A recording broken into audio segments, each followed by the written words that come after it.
All right, welcome back to another episode of Barbershop Talk Like This. And I am your host, You like that? Trey the Barber. And it's your boy Dice the Barber. And today in the building, we got my man, my homie, funny man, comedian, writer, director, everything. thing, my man Owen Smith, man. What's up with it, brother? What's poppin'? Yeah. How you doing, man? I'm good, man. This feels like where hip hop started. This hot as shit in here. It's small.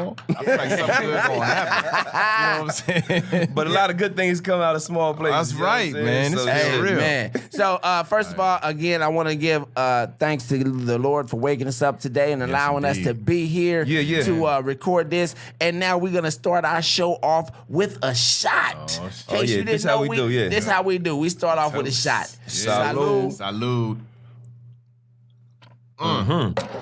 Ow! Oh, yeah. I'm Wait, responsible. rise and shine, motherfucker. Oh shit. So, for y'all All that up in the don't chest. know, Woo! for y'all that don't know, man, this guy right here, listen, I have known him for a little bit, and I've seen him on various things. I know he be working. I know he does stuff. But, man, last night I started doing my research on this guy, and so much shit kept popping up. It just kept popping up and kept popping up. Like, yo, like, tell the people a little bit about yourself, bro. I'm bad at that, man. I'm a father. I'm a husband, and but I'm a comedian first. I'm a father. No, goddamn, my wife's gonna listen to this. Already, Wow. Get it right. Hey, blame it on the alcohol. I know, but I love my wife. I actually love being married. I'm one of those comedians to talk about that. But I started as a comedian first, and then everything that you read about came from doing stand-up. You know what I'm As saying? I was doing my research, I found out some things about you that I did not know. I did not know that you were born in Nassau, the Bahamas. The yeah, Nassau, proud. Bahamas. Yeah, like, yo, born in Nassau. Yeah, man. Listen. Correct me if I'm wrong. I don't know. I may be He's a little always fucking ignorant. wrong, I may be a little ignorant. You know what I'm saying? This nigga's not always wrong. But the Bahamas is a U.S. territory, right? Yeah, they got their Okay, 'cause- independence from yeah. Great Britain in 1973, July 9th. I was born July 3rd, 1973. So they have wow. a funny, interesting rule. My son is technically a Bahamian citizen, meaning he can go there without needing a passport. Because I was born 6 days before they got their independence. Oh, shit. Yeah. So, yeah. yeah. Okay. I was a little worried about you, because Trump trying to get everybody the fuck out of here. I'm like, oh shit, this nigga Owen might be in trouble. But I'm not scared of going back there. I took my wife and son there for the first time, and they loved it. And it's like, I'm glad I went back. I would have grown up there if my father didn't fuck up. My mom was like, I'm out of here. So where did you grow up at? I mean, I know, but the grew up people. in Prince George's County, Maryland. Okay, Oh, PG. That's where That's where where our G boy from. Garrett- That's where Kevin Durant's from. Yeah, There's a lot of things going Oh, on. the young boy, The young boy YBN Corday. Yeah, We was in his up and video, coming, so hey. Yeah, I just nodded. PG like I knew the coming last up. guy. I didn't know. I was like, yep. Yeah. Oh, you gonna find out about him. His I name can't is wait. Corday, man. He up and coming rap French man. artist. Oh, that's what's up. Coming Okay. out of there. Check him out. Yo, he's got this song on the internet right now. Oh, word? All right. Look up the video. We was in the video. Yeah, it's called Old Niggas. It's a rebuttal to J. Cole's 1985 joint. Yeah, So yeah. He shit is bodied hot. that shit. Listen, He bodied it. that shit. Listen, because I'm gonna tell you this: out of all these little rappers that's coming up nowadays, right now, this kid is my favorite. Like he spits a little bit shit for the new school, Right. But he dropping spits knowledge, it bro. from the old school standpoint. Like he can really See, Willie. spit. Yeah, man. People are hitting me up on this thing. This Yeah. This Look. IG Live. See, that's how I go when you go Barbershop live. talk like this. Bring Amber. that shit out. Amber Bickham, love you. What up? Man, So, how long have you been here in LA? I moved in LA. You remember when Y2K was a thing? Right. Yeah. I got funny That's story. when I moved here. Okay. Oh, shit. So all right. So I started stand-up comedy at 19 in a comedy Key for club. that fan? Yeah, it's beautiful. Thank you. All right. At a comedy club called the Comedy Connection in Greenbelt, Maryland. That's how we said it. Merlin. And at that time, also from that area, was Dave Chappelle, Martin Lawrence, Joe Claire, Red Grant. I know my man Mike Brooks, who's still there. Shout out to Mike Brooks. Pierre from out there. too. Pierre, yes, Pierre. So I mean, Pierre on and on and funny than a on. motherfucker. Yeah, man. And T-Rex, his cousin. Y'all got some funny motherfuckers. Lot of the comedy Comedy scene Jam in Maryland, motherfuckers, yeah, man. man. So if you for me personally as a 19-year-old, if I made anybody laugh in DC, I felt like I earned it. You know what I mean? Because it was, it's hard because with all those comedians out there, Tony Woods, like Donnell Rollins, like it just goes on and on.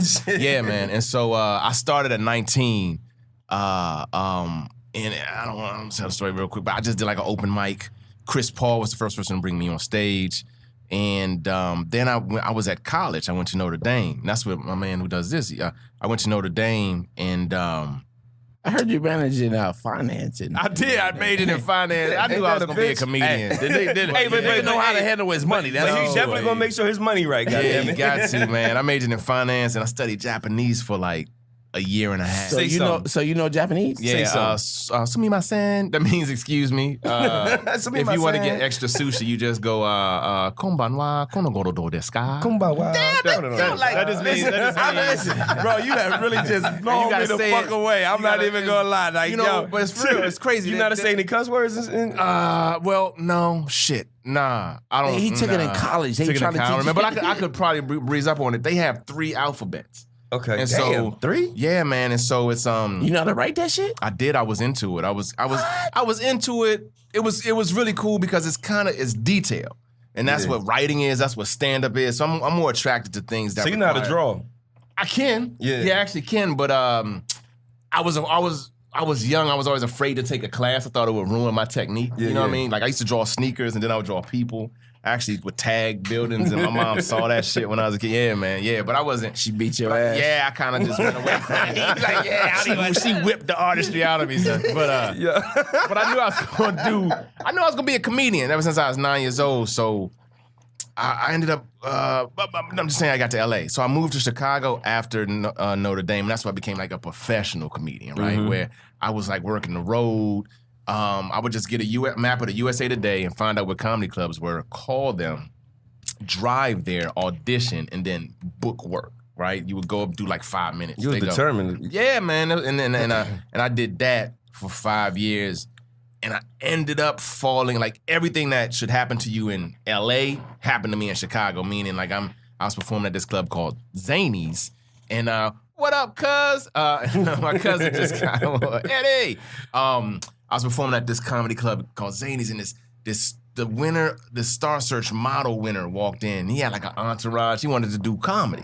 So I got bumped, and by bump meaning like my spot. They were like, they kicked you off. Yeah, they're like, yo, this model's going up. With the person with the bigger name. Yeah, this pretty dude walked in. Shit about he was like, he was all cool. I was like, man, who is this? Yeah, and he went on stage and stunk. It was terrible. It was funny. The owner was upstairs feeling good. And he heard the dude bomb, and you could just hear him coming downstairs. Oh, get up there, get up there. I'm like, no. So I went on stage. Yeah, I went on stage, and I went on stage. I love going on stage after people eat it, and so I went on stage and destroyed it. And when I got off stage, his agent handed me a card. Who are you? Do you have representation? Like that's Owen something. Smith. Yeah, bitch. I got quote unquote discovered in Chicago, right? So she gives me this card, and they were the top agency in Chicago at the time. Ended up taking an acting class. Because all the comedians were like, yo, that's the top agent.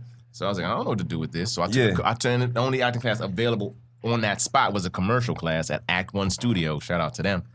And in acting class, that's when I learned that I could do this. Like I never thought that you I would act. But I was in acting class and everybody read the same stuff and you watching it play back. I go, this is what this is? I don't do this shit. You know what I mean? It was literally. Did it seem easy? Yeah, it was. Well, I wouldn't say easy. It was interesting. Character. Yeah, but it was like, yo, everybody we know is animated. Like for us, they have to talk us down because we come in like, yeah, you know. And for other people, they have to pull it out of them. But we come in like, what's up, you know? And so I was already there, so they just had to teach me how to dumb it down a little bit. Maybe grounded because the screen is this. So for you being like all over the place, it might not read. You know what I mean? So I was like, I could do this. Ended up booking commercials. So it was like found money. Then ended up doing voiceover stuff. Now you just talking shit. Like like voiceover, they pay you to read out loud. So I didn't know that was a job. Yeah. You know what I'm saying? Like commercials like that one guy, Miller. Like, yeah, man. You know what I'm saying? Yeah, man. And if you get a voiceover where it plays on radio and on TV, back then you would make $50,000. Wow. Right. Like, that's a come up, my nigga. Like a 20-year-old, 22-year-old. You balling. You balling. Man. Balling. You know how niggas like to buy jewelry and splurge and shit. Yeah, for reading something for 15 minutes and it ends up you like, what? This is crazy. So I just didn't even know that aspect of the business existed. And I was making money like that in Chicago. And then I started doing colleges. And so when you do a college, you make so you do a comedy club, you got to work for 5 days, like Wednesday through Sunday. Wednesday, Friday. Yeah, 5 days. You do like between 7 and 9 shows. And you might make, back then, like to headline, like featuring, I was making maybe between $700 and $900, right, a week. When you living by yourself, that's cool. But a college, you can make that in one night. So, well, it's technically 3. You got to fly there, perform, and then fly back. But in one night, you could stack it. You could do more than one college. So back then, I was doing colleges at like $1,500 a pop. So I would do like 3 or 4 a week, and then I'd do the voiceover, and then I'd book a commercial. So I was making over 6 figures, and then with your finance education, I was being dumb. I was dating. All that money was gone. My mom was like, "Where's your money?" And I was like, "I was flying this girl in." I had steak this day. I had lobster this day and shit. I was doing all that dumb stuff. I wasn't thinking. I had some Alizé and some Henny and shit. Last night I was watching a little bit of the special. You know, good luck everybody. Wow, yeah. And I really enjoyed the story how you told how you wasn't a player and you packed the luggage to trick a girl. Yeah, the picnic basket story. I said that's how I got to LA. Tell the people. Oh wow. All right. So you ever have somebody who they just stayed a little bit too long, like the next morning? You know what I mean? Yeah. You like, how the fuck I'm gonna get them up out of this? I haven't in the last 13 and 14. Listen, last 15 years. Since you've been married, same. Yeah, but it's like I used to date. They call them grazers, right? And so. They got a name for him. They had a name for him, and so I couldn't get. Grazer. Yeah, and my boys would always clown me because I would just tell them, man, she took my Saturday, she took my Sunday, she took, you know what I mean? Like she ain't want to fucking leave. Yeah, and I was, I didn't know how to be like, yo, you gotta go. Like, and back then, 112 had this video where he got in an argument with this girl, and he just pulled over and pointed. And she got out. I was like, fuck out of here. Like that's all I gotta do, man. No, I couldn't do that. Like, and so one of my boys, he had this theory. He goes, yo, this is what you do. You get a picnic basket. He said it with a straight face. You get a picnic basket, right? You pack it. You leave it by the door, right? Next time she come over, you tell her you got a picnic to go to in the morning. Like she a fucking can't stay picnic. the night like she normally do. I'm like, what? Oh shit! And so I'm like, yo, that we said it so confident. I was like, that works. He was like, every time I go, she don't want to go to the picnic. Nah, she ain't expecting it, man. I was like, all right. So first thing, I never even thought of where do you get a picnic basket from. You know what I mean? And this was I didn't even think to like go on Google, and Amazon wasn't where it was back then. Yeah. So we went to Target or a version of that store. And they had them. But it was we just missed the sale. It was almost like he was telling everybody on the block that, like, yo, nigga, go get a picnic basket. Everybody went. You like, nigga. Yeah. So all that was left, this picnic basket cost like $179. I was like, I could pay her to leave for that. Was it like one of those wicker pickers? Yeah. And it opened on both legs. It had the thing that went up like this. Yeah, man. For picnic baskets. Just to kick a motherfucker out. Right. Like, I'm about to spend $79 to get this bitch out of my fucking crib. Like, what the fuck, nigga? Yep. Did you get the checker blanket and everything to put on top of it? I know. After all that, you be up like $250. You know what I'm saying? You gotta get alcohol, all that. So no. So I didn't do that. And my man said, just remix it, get a suitcase, and just tell her you got a flight in the morning. Because, you a comedian, you can sell that. Yeah. And I thought that was brilliant. That's smart as shit. I really did, man. I just bought a quick like $19 little suitcase. And this is back in the day when we still had phone books. And so I just packed it for weight. I put a phone book, dirty clothes, and she came over like faster than I thought. She was knocking on the door, and I just threw a boot in there, zipped it up, left it in the middle of the bag in the living room, opened the door. And let's call her Sheila for legal reasons. And you got you. She had her overnight bag. You know how women be having that big ass bag and opened the door. She saw the bag in the middle of the room. She was like, "Oh, we going on a trip? Where you taking me?" I was like, "Nah, we ain't going on no trip. I I got a trip. I got a last minute flight. So you can't spend the night like you normally do. And she goes, I wish you told me that before I drove all the way over here. I said, I know it just happened. I'm so sorry. So you want me to walk you to your car? No.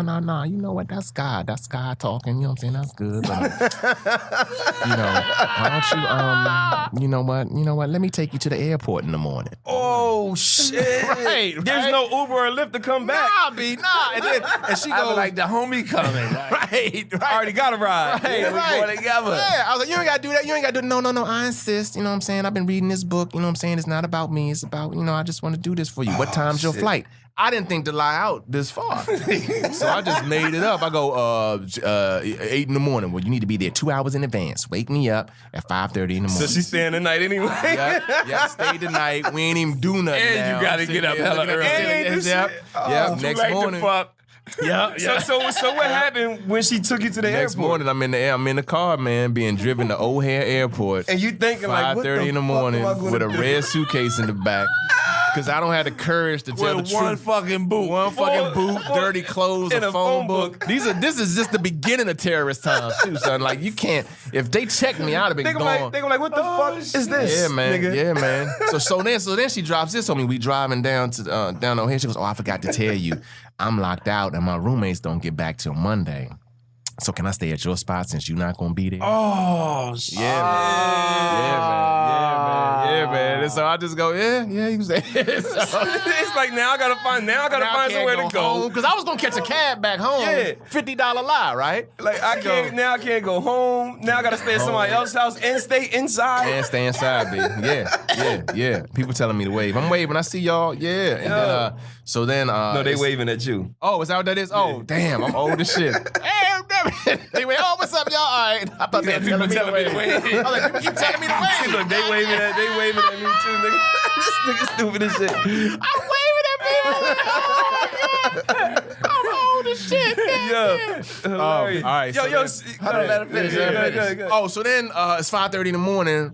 None of my boys are up. Everybody I'm calling to come get me is going straight to voicemail. So I just go through my regular routine. I bought a paper. I got a little bit of coffee. Coffee ran through me. I go to the bathroom. My phone rings when I'm in the bathroom. You know what I'm saying? And I look at it. It's Sheila. And I just answer. I go, hey, what's up? She's like, hey, I made it back to your place. Okay. Did you make your flight? Are you on the plane? You gotta keep the line going. I was like, yeah, I'm on the plane right now. Yeah, I gotta go. They just closed the doors of the plane. They telling me I gotta hang. I'll call you when I land. Well, how long is the flight? Like 5 hours, 5.5 hours. I'm going to Boston. Okay, but have a safe hang up. And I'm washing my hands in the sink. And it was this dude in the suit, businessman, washing his hands in the other sink. He never looked at me. He's just looking in the mirror and he goes, was that your wife or girlfriend you told that lie to? Because it don't take 5.5 hours to go to Boston, nigga. Right. I know you in Chicago. I was like, wait. So I go, he goes, hey man, you know you gotta turn your phone off, don't you? Why? I was just about to say that shit. Yep. He said, you just told her you're gonna be in the air for 5 hours. If your shit rings. Yeah, he was like, if your shit rings once, he go, that's your ass. So then I say, thanks, man. He looked at me, he goes, hey, we gotta stick together. And then as I'm turning my phone off, his phone comes into my frame and goes, hey, you mind telling my wife I was with you? Oh, shit. I was like, all right. He goes, your name is Harold. Go. I go, all right, hey, man. And so I'm just in the airport. I ain't know what to do. So I just bought a one-way ticket to L.A. And that's how I got into showbiz. Wow, are you serious? So you was like, fuck, I'm just going to get in my spots. I'm just gonna take over the rent in this motherfucker till this nigga come back. Nice. Like, Yeah. fuck it. That nigga never answered the phone again when she man. called. Hey, Sheila, man, shit fucked up, Sheila. story. But yo, if I was you, I would have found the nigga who told you to get the picnic basket, because that motherfucker. I was like, cause that nigga set the whole shit up. He was like, well, no, what? Yeah, I'm gonna do that. You know, I talked to him. He just like, you did it wrong. That's what he told me.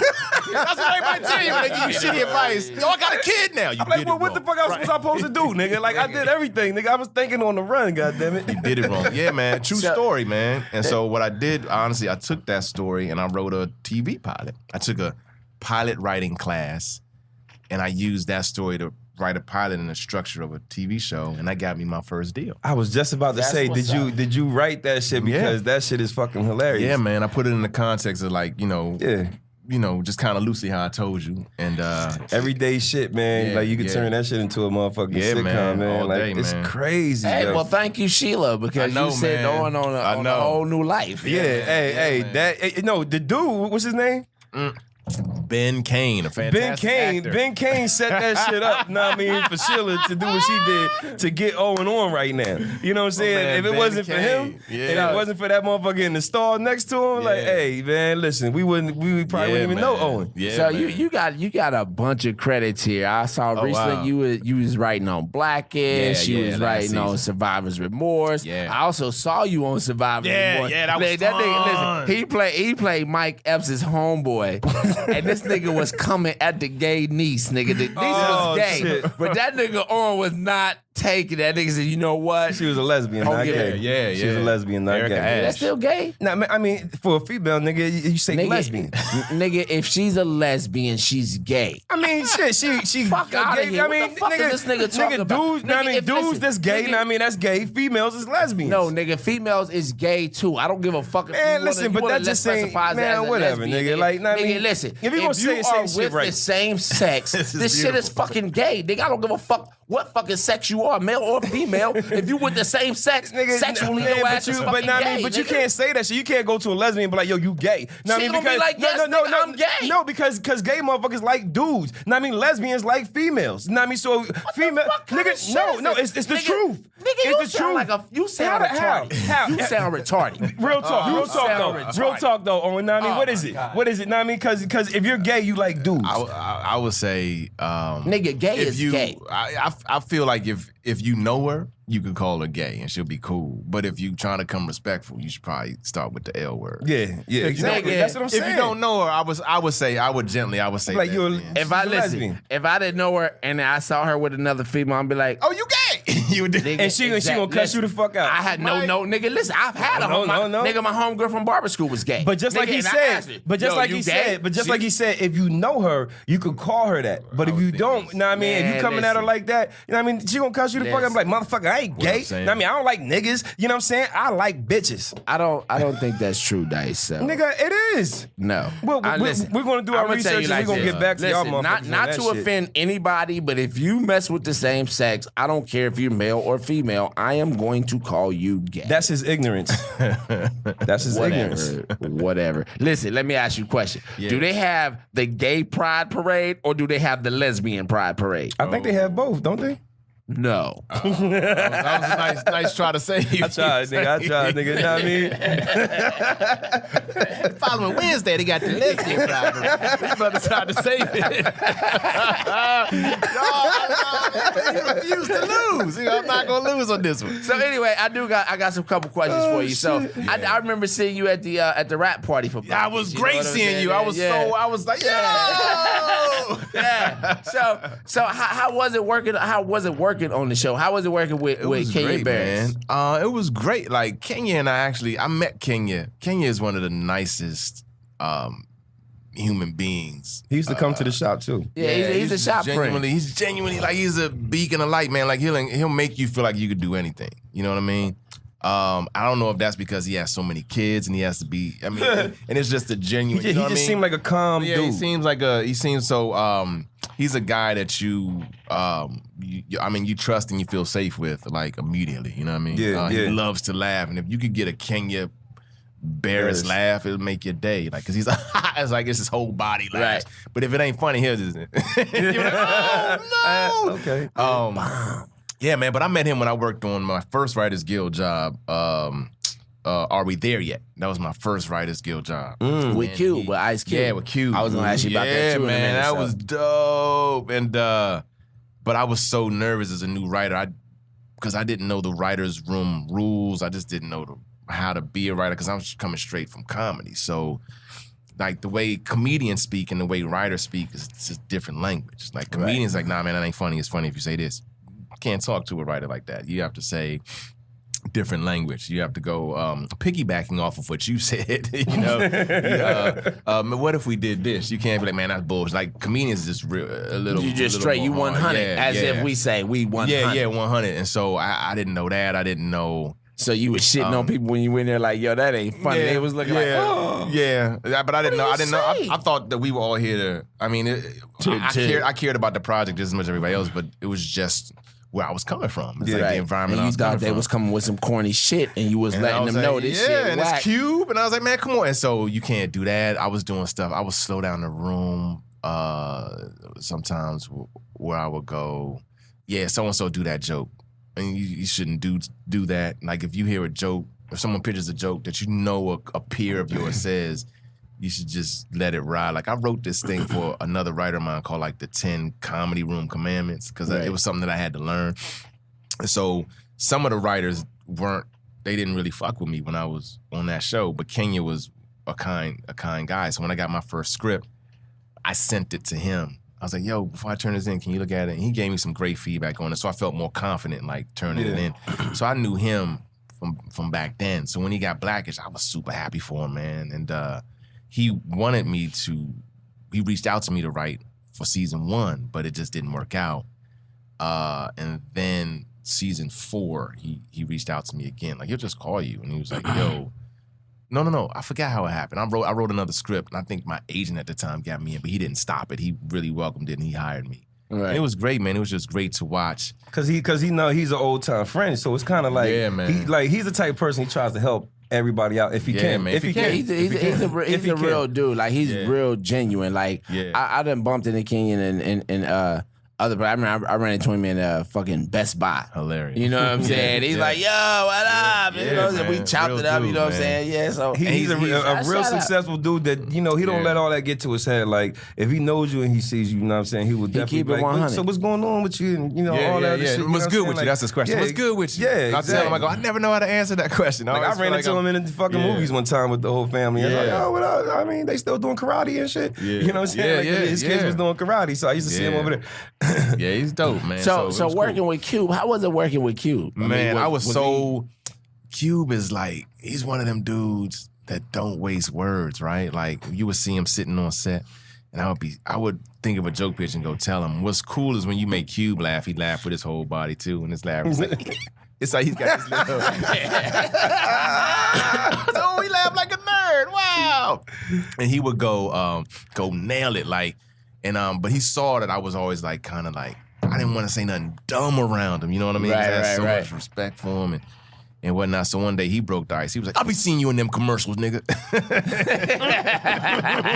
Hey, man. So it made it cool for me to at least say, you know, what's up. But I think he respected that I wasn't like just coming over there talking for talk's sake, you know what I mean? Right. And then he was the ultimate professional, man. Always knew it's not. What I learned from Cube is and most great artists, like a Kenya, everybody, they are honest, right? So one time I went to go see Cube perform at BB King's in New York. In New York, yeah. In the Bronx, right? I don't know where it is. It might be, I feel like it's in Manhattan. BBQ. Oh, yeah. No. It is. Dice is always trying to talk shit. I know, man. But because they said it so confident, I almost like, because they got one in the Bronx too. But anyway, go ahead. That's where they do the lesbian parade. Good callback, motherfucker. Fuck you. Great job. I love it. So I went. I was so excited to go. And his son, this is before he did the movie, his son opened up for him. Right. And I forgot the name of the song, but it was so funny. Like father and son was singing about fucking bitches. And I was like, that's the kind of dad I want to be, where your son feels like he could be like, yeah, I'm fucking bitches. I wrote a song about it, Dad. And I was like, hey. Let's put it together. I was like, it was just great to see that. And this is O'Shea. He has 2 sons and they both rapped. It was amazing. Then Cube went up and what's so funny, older rappers, show started at 8:03. You heard yay. Like, right. you wasn't waiting. They was on time. Yeah, you wasn't waiting until 12:40. Like, all right, they say I got 20 minutes. It's like, yo, we've been here since 8. Cube came out at 8:03, did the show, but I noticed, New York, they hip hop snobs, and so they weren't like I was over there like, oh, that was the shit. And but I noticed the crowd was just kind of like, because they wanted to hear some East Coast shit. Yeah, so I was like, fuck, I wish I experienced. I didn't know that I wish I experienced him when he did the House of Blues out here before it closed down. Because that would have been where you want to see Cube, right? Yeah. So I went back to work that following week and I go, yo, man, thanks so much for tickets. I go, I really loved the show. He goes, really? Because that was our worst show. like he said it. You know what I mean? And I could feel it because it was just the crowd. But they loved it, but they were like, "You're not from New York," so they were giving them that kind of like. Yeah, they kind of hard. You know what I'm saying? They like, they appreciate it, but they weren't like, oh. You ain't Nas though. Yeah, you know what I mean? They were doing like in their car when they was coming over. It was just like, but for him to say that, I was going, oh wow, he was just really honest about his art, man. That's why I think he's so successful. Because when you get to a place where you just go, I know my shit was dope. Yeah, we killed that. It was like, he was able to just, honestly, and he did that. I saw him do that with scripts. I saw him do that. That never left me. Because whenever I work with an artist who just doesn't have any humility like that, I'm like, this is gonna be tough. Right. Yeah. So that brings me to my next question. Mm-hmm. Okay, out of all the people that you've worked with, who was the best and who was the worst? Can't really say too much. Nigga, you hold can't say the on. worst. Be quiet. If you can answer that, you know what I'm saying? Because, I mean, you're a comedian. I mean, but he still got to work. So you can say the best, but don't, you might want to well, you know what? Worse. You know what? I could actually say this answer this way, and he would appreciate it. I think he'd be cool with it. The best person that I ever worked with, in what regard? Like as a stand-up, or are you talking about writing game? Like what are you talking about? Like however you feel. I don't really care. I mean, like what job have you just like, you know what?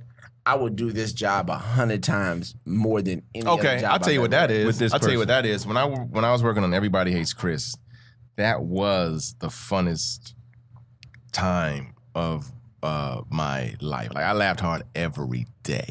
And I did not know it was because that show was run so non-traditionally. The showrunner, Ali Leroy, had a mantra. He was like funniest wins. So he wasn't really hung up on status, rank, if you were executive producer or if you were just, a staff writer. If you had something funny, he would figure out a way to use it. And so I thought every show was like that. So in that regard, he was the best for me. But in that regard, he was also the worst because when I went to other shows, I would talk out of order. Because you ain't supposed to talk next. Yeah. And he would tell me, he was like, yeah, I fucked you up. He would tell me I fucked you up because I'm like, don't nobody else think funniest wins? He was like, nah, man. People got mortgages. They trying to get home. Nah, man, but this show sucks. You can't say that. Oh, you gotta figure out a way.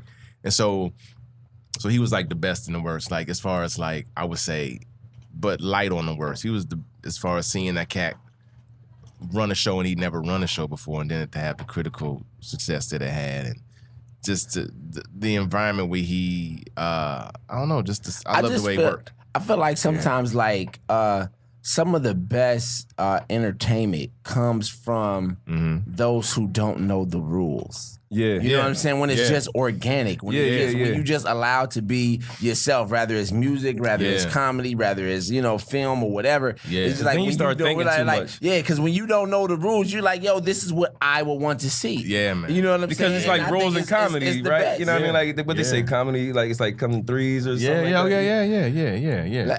Like, I don't know if you know this or not, but I did stand-up comedy a couple of times. I'm not surprised. Like years ago. But I knew nothing about it. Like the first time I did it, I was there to see a show. Oh. And so and the people on the stage, they wasn't that funny.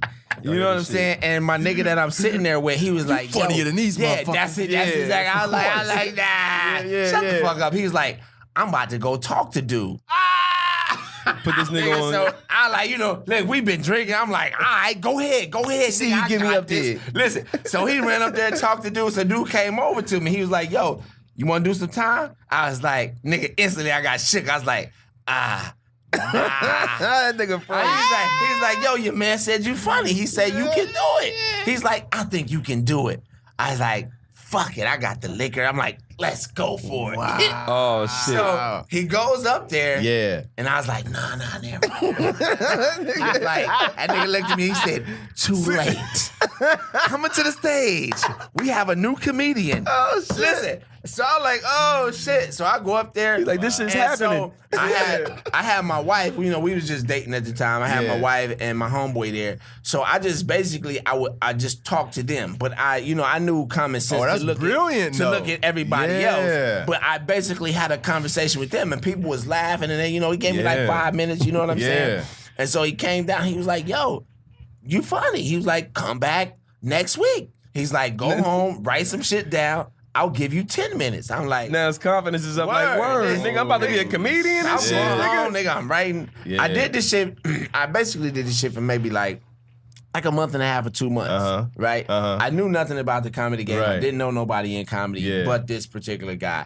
And he was helping me out at first, and I really think I started to, people was really laughing, and I think he kind of got jealous. Yeah, of And- course. That's and what the happens. nigga, and the nigga stopped calling That's me. what He stopped happens. answering my questions. So That's what happens. I didn't know where to go from there. You know what I'm saying? Yeah, I'm we all calling got those stories. people places in Hollywood. It's like, oh, you got to come in for an audition. I'm like, Yeah. nigga, I got to work. Yeah, what I don't happened have was- time for no audition. Yeah. What happened was people was coming up to him and was like, I came to your show. You know who was really good? Not you. That nigga Trey. He was talking about you. That Trey dude was so funny. He was like, oh, okay, yeah. Yeah, so Yeah, and then he started. But you want to know what? In the barbershop, a lot of comedians that come into the barbershop, they end up stealing a lot of jokes from this nigga right here. Oh, wow. You know what I I'm see saying? that. So, Yeah, I there see that. has been people that Little still like Motherfuckers came back to the shop and was I had a like- comedian. I won't say who they are, but I had a comedian come What's his back. name rhyme with? No, I'm not gonna say that. So because if I say that, you're gonna get it like right away. So I had a comedian come back and was like, yo, he was like, remember that? He was like, remember we was in the shop and we was talking about this and you said this? I was like, yeah. He was like, yo, such and such took that shit word for word and went up on stage with that And shit. killed He was it. like, it killed it. Yeah, I was like, word. Man, yeah. He was like, so I walked up to him after and I was like, yo, you remember Trey said that shit in the barbershop? He was like, the nigga was like, yeah, you know, but, Yeah. you know. Like you know, a lot. You know, you be in the barbershop. A lot of funny shit happen. Like, and we all say funny love shit, it. man. Yeah. And it's like now comedians they ask us, they be like, yo, I'm using that. It's cool. I'm like, nigga, I ain't no fucking comedian. Use that shit. Oh, I don't give a fuck. Yeah, man. Yeah, man. That is the only thing that you learn when you start doing it professionally. Like, you got to claim your words. Like, before somebody say a story, they be like, people be lying. Yeah, man, I be doing this on stage. And then they start telling the thing, or I'm thinking of doing this on stage.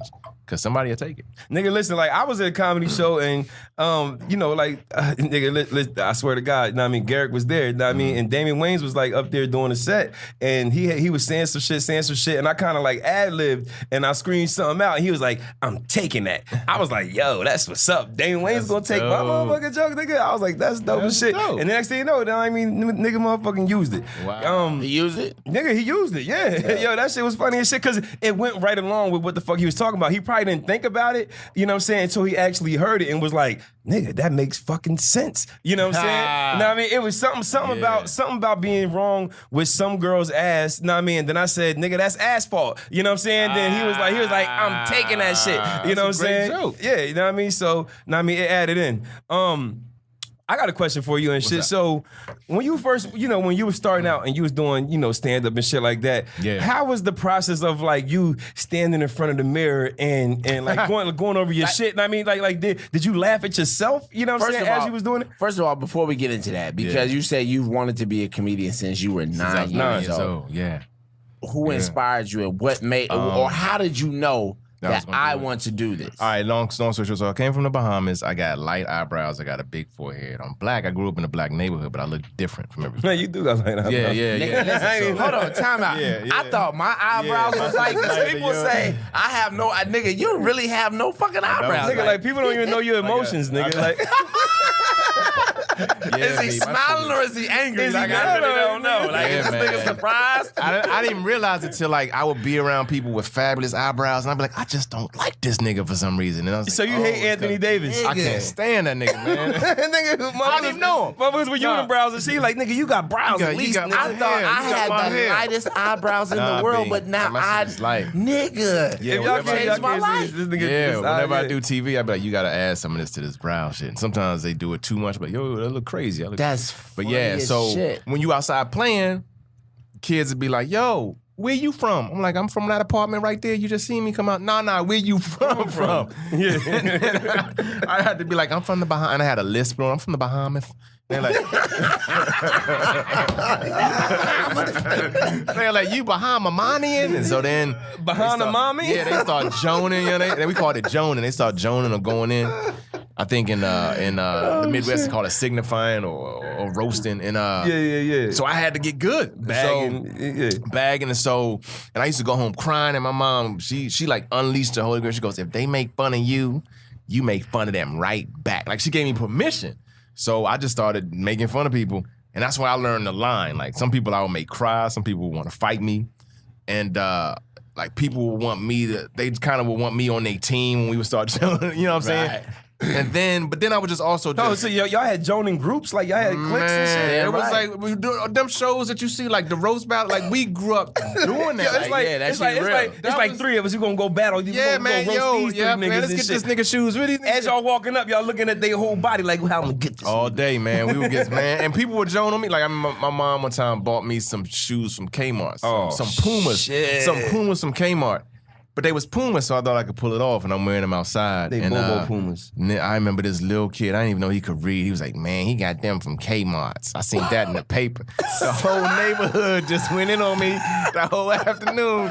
They joined to my shoes so tough, the sole came off. Like the shoes just quit. The glue separated me.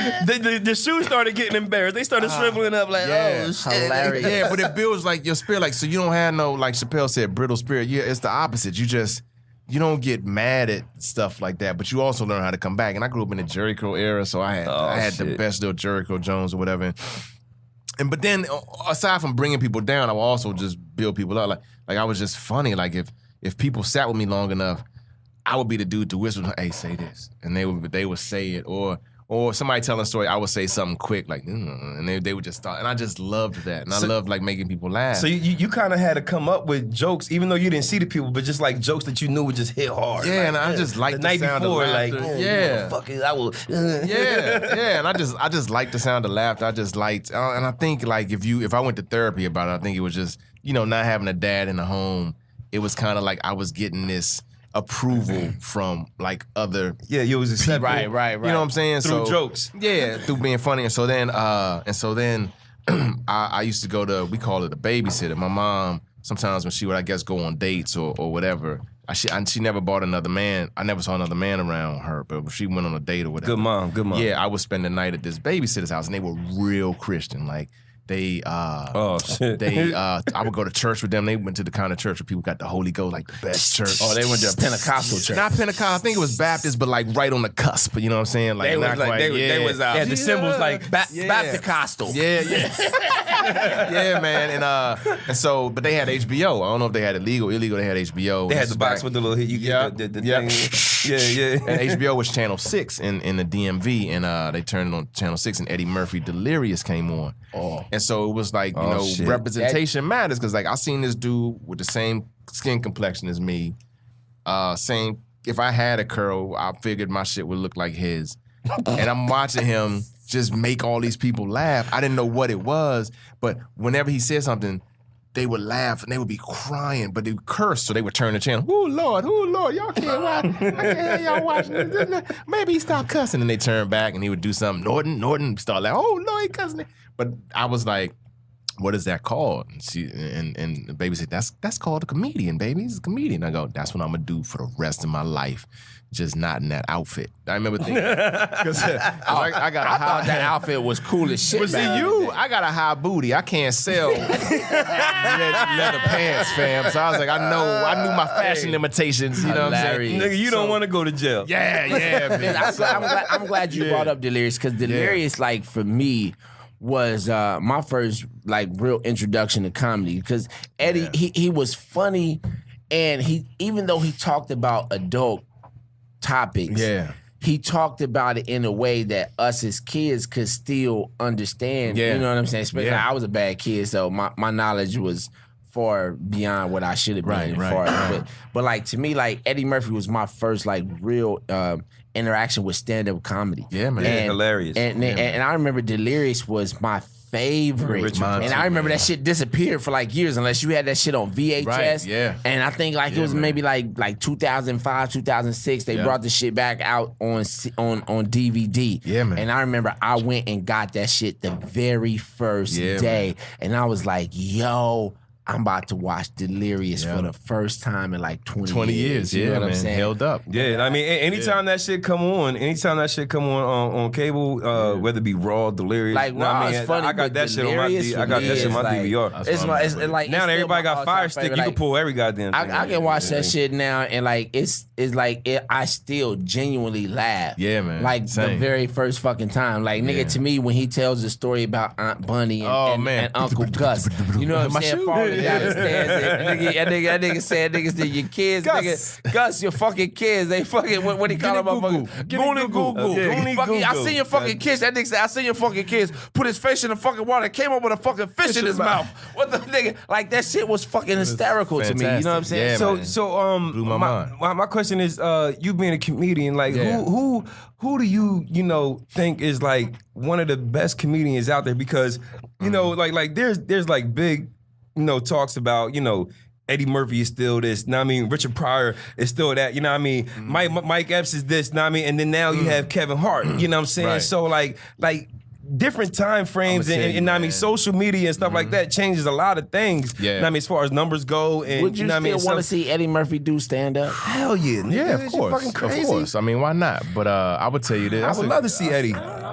But you know what's Martin so funny? Lawrence, know what I mean? Like some people have Yeah. their gems. I'm gonna say something controversial. Well, I don't know if it's controversial. That was a bit much. Let me stay. It's fine. But I saw something on YouTube.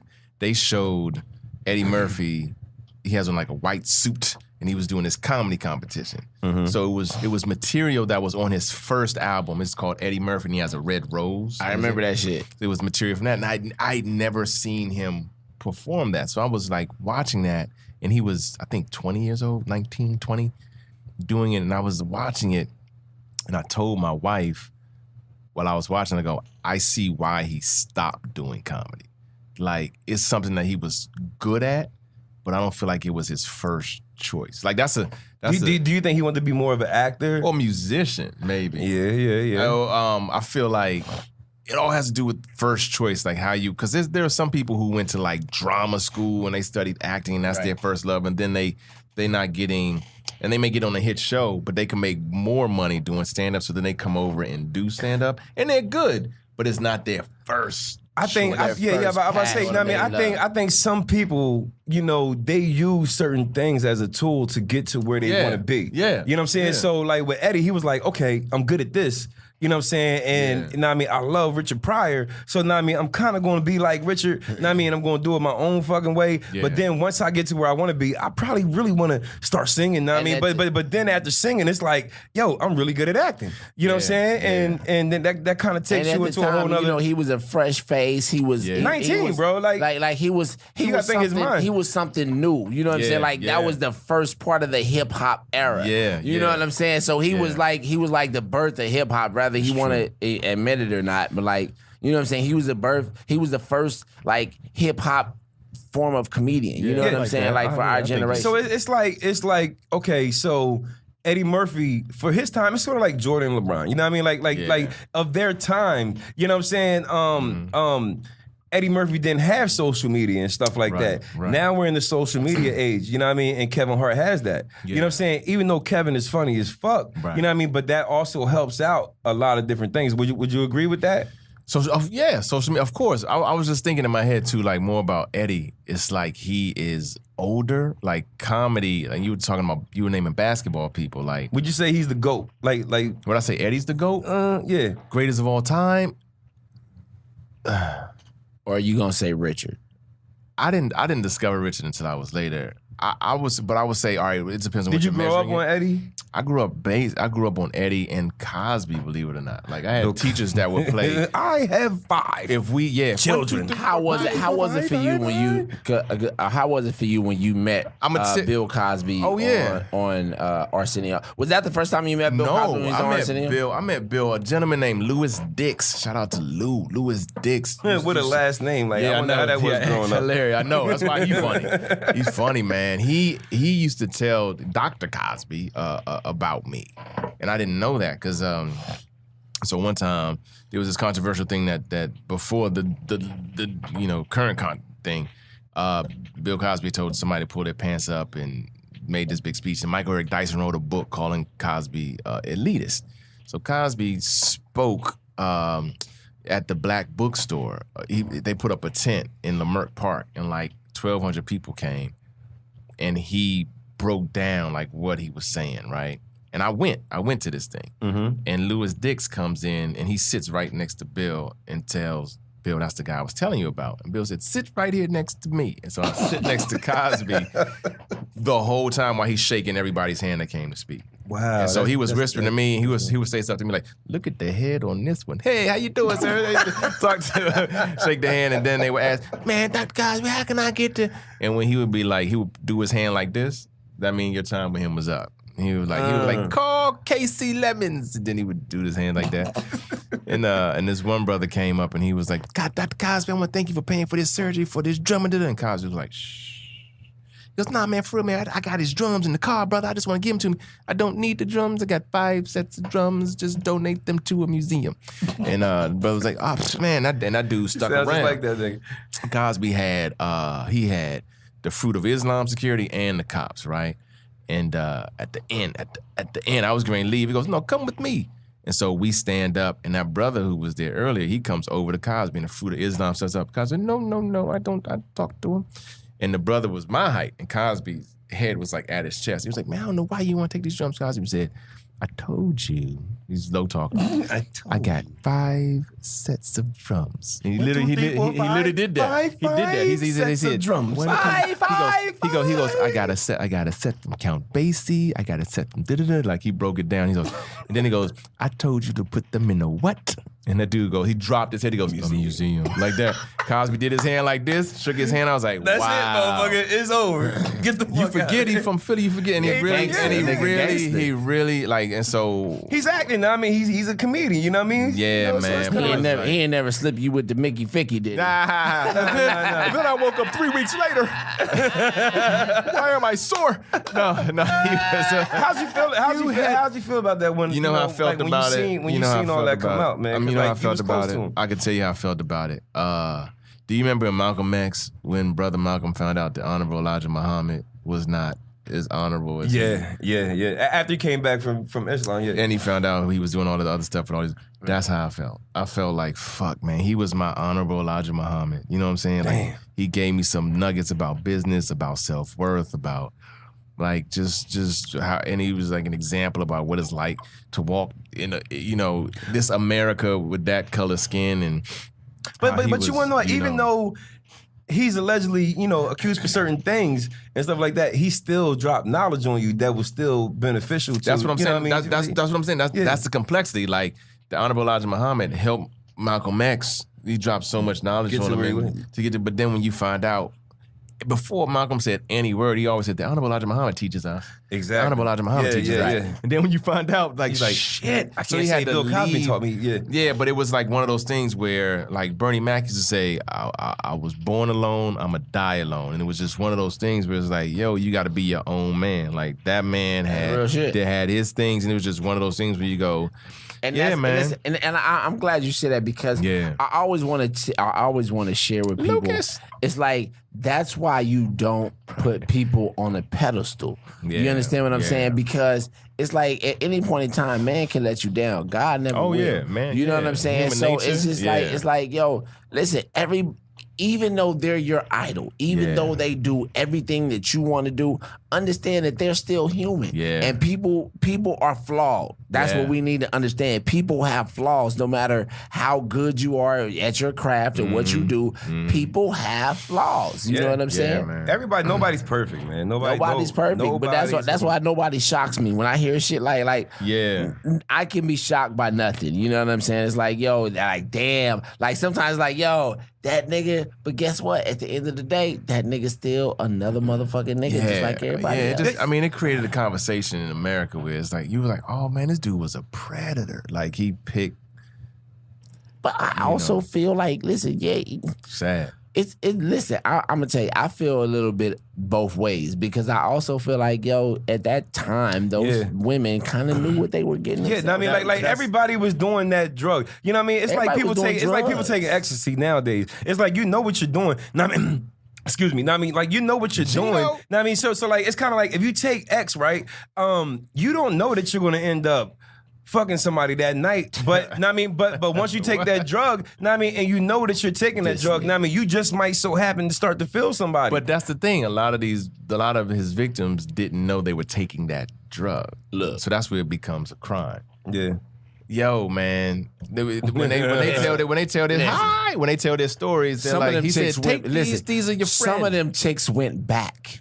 Yeah, like, bitch, if you woke up, listen, back, it's like, listen, yo, you if you woke up and you like, that nigga touched me, and you go back, yeah, you know what I mean, you wanted that, you wanted that, know what I mean, like I mean, a lot of them. This was the 70s. You know what I mean? Some of them is fucked up, but a lot of them, you know what I mean? A lot of them is like they David clowned about it on the show and was like, you know what I mean? Just give him a little shot of that, and then next thing you know, know what I mean? They talked about it in the 70s about that shit like it was a good thing to do. That's like smoking fucking weed and shit. You know what I'm saying? But back then, everybody was fucking doing it. It's like this. I'm gonna tell you like this. Sometimes, listen, I'm not saying what Cosby did was right. Not at all. It's like this. It's like this.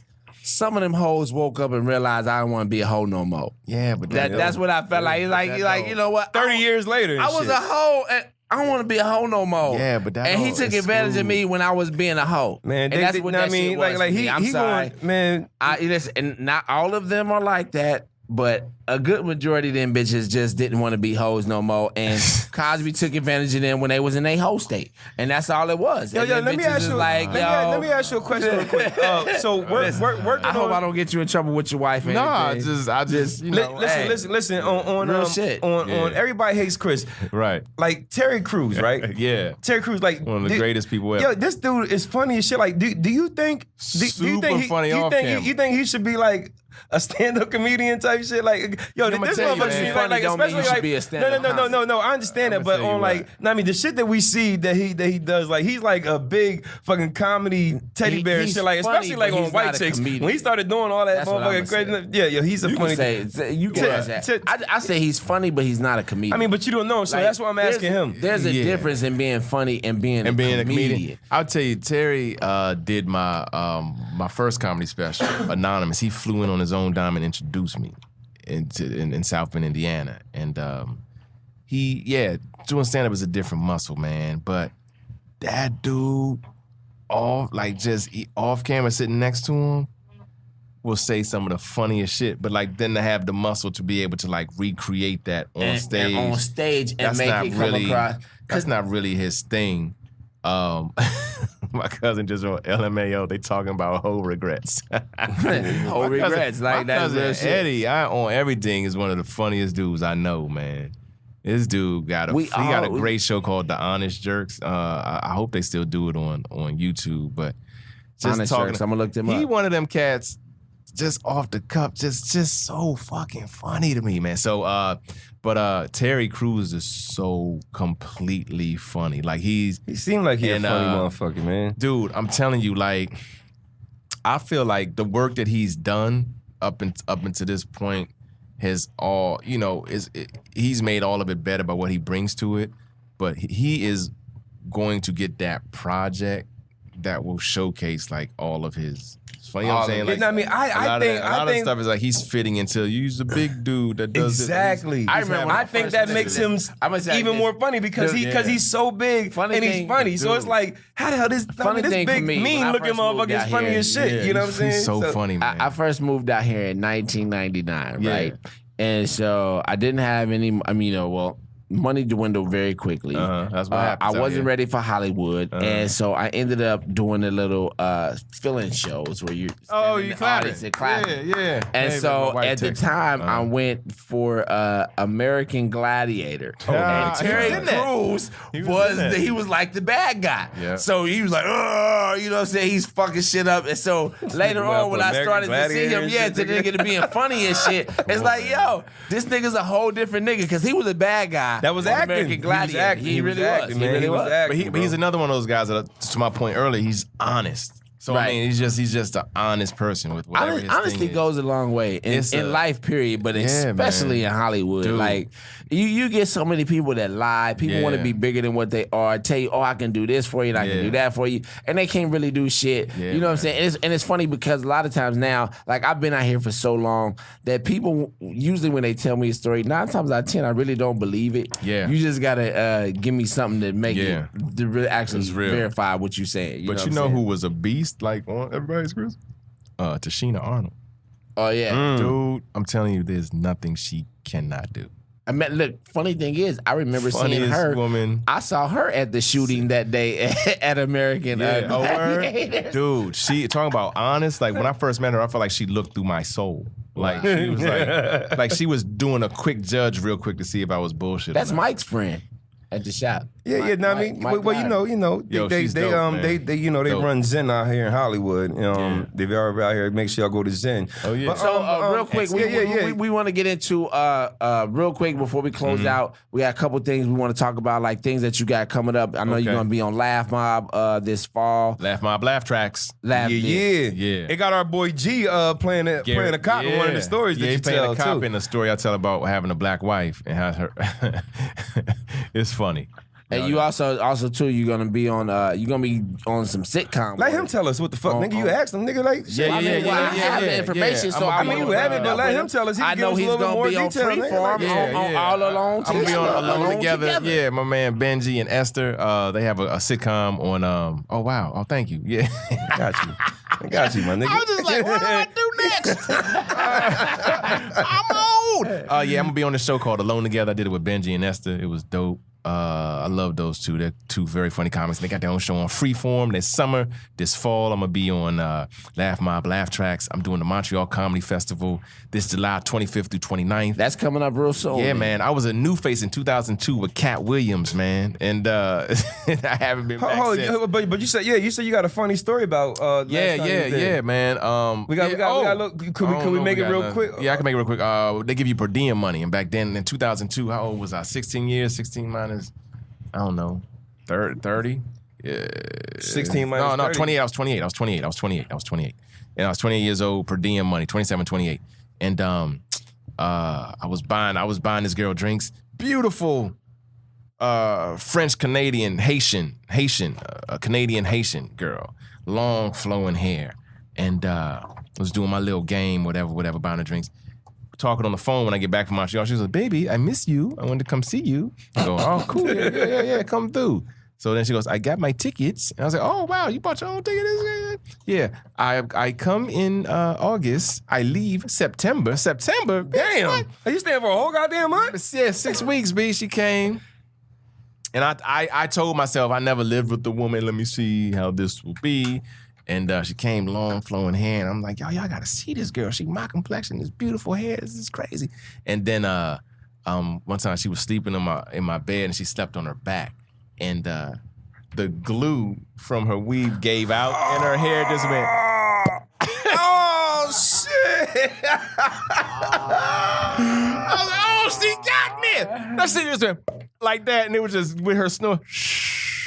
Like a cartoon. Nah, yo. Yeah, Are you serious? So that bitch was snoring hard as hell. This shit. Like, man, Yep. And I was like, God damn, she got me. And so, yeah, per diem money. That's what happened to me. God But damn, yo. yeah, I'm excited about going back, man. I cannot wait All right, so if you are in Montreal or in New York and close to Montreal, please go out to the Laughs Comedy Festival, July 25th through 29th, just for laughs. Yeah. And check out my man Owen Wilson. So, Owen Smith, nigga, what the fuck? Listen, Nigga, Owen Wilson got a motherfucking broke nose, nigga. Are you serious? I'm drunk. Listen, blame it dare on the you. alcohol. I should just change my name to that dude. I'm sorry. That's all right. Owen Smith Live. Owen Smith. Is listen, the nigga's last name is the same as mine. Listen, How the fuck? Exactly. So how the fuck you fuck Nigga, that up?